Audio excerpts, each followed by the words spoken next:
So yun guys, hindi muna kami nakamotor ngayon kasi bibili na kami ng sasakyan. Hindi na kami maglalakad. Hindi namin sinabi kay na mama, so surprise na lang namin sila mamaya. So yun guys, commute muna kami ngayon.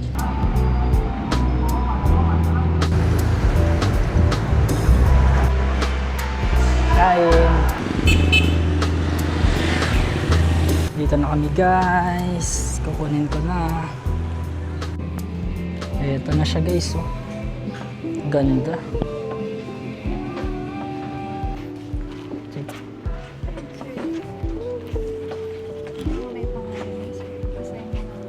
Okay po.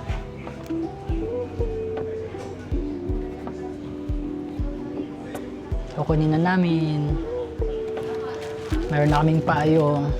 May free sasakyan. Tapos may libreng sasakyan.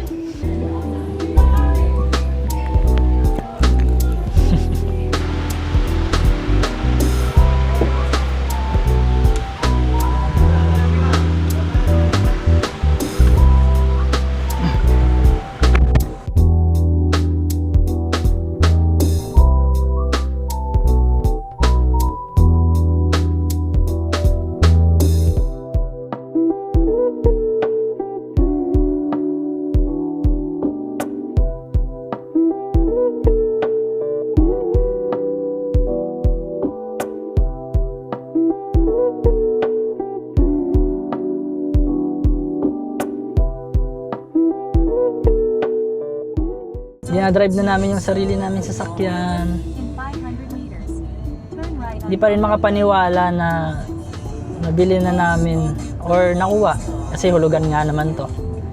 Hindi pa siya nabili. Pero at least meron kaming sasakyan. Hindi na kami mababasa ng ulan kapag may gusto kaming puntahan. At pwede na matulog si OBR kasi laging inaantok sa pag naggagala kami.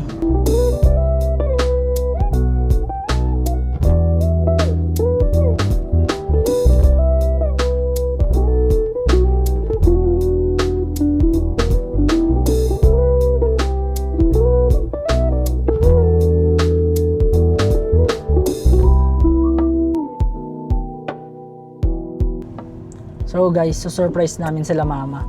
Surprise namin yung family namin. Na hindi kasi nila alam na kumuha ako ng sasakyan. Tapos ngayon pupunta tayo sa bahay, gugulatin natin sila.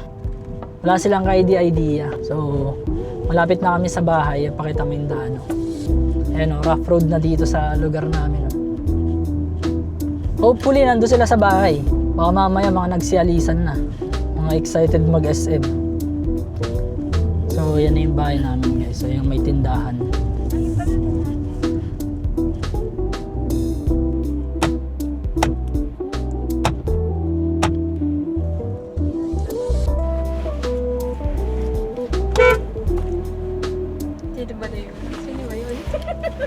Sino daw ba yun? Mamaya, wag ka lalabas. Park na ba? Ayaw mo dumami. Nagagalit na ako. Ayun na, nakakarata na. Mamaya. Malapit to. Ano? Tagal nyo naman! Tagal nyo naman! Wow! Thank you, Lord. Mature ba kayong sa atin yan? Kanino ba yan? Kanino yan? Ha? Kanino? Kanino yan, Kat? Kanya po. Ay, Mary! Thank you! Oh, pagkakagay mo na lang. Sabi sa inyo eh. Wow! Hindi ba naginig ba yung garahe mo na nakakaya makigarahe kayo? Asan yung susi ko? Wow! Kaya pala hindi niya nakinumutan si EDB.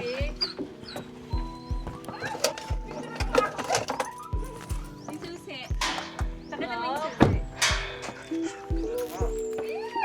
Up ko na. Tuwang-tuwa si mama, oh. Ganda naman, oh.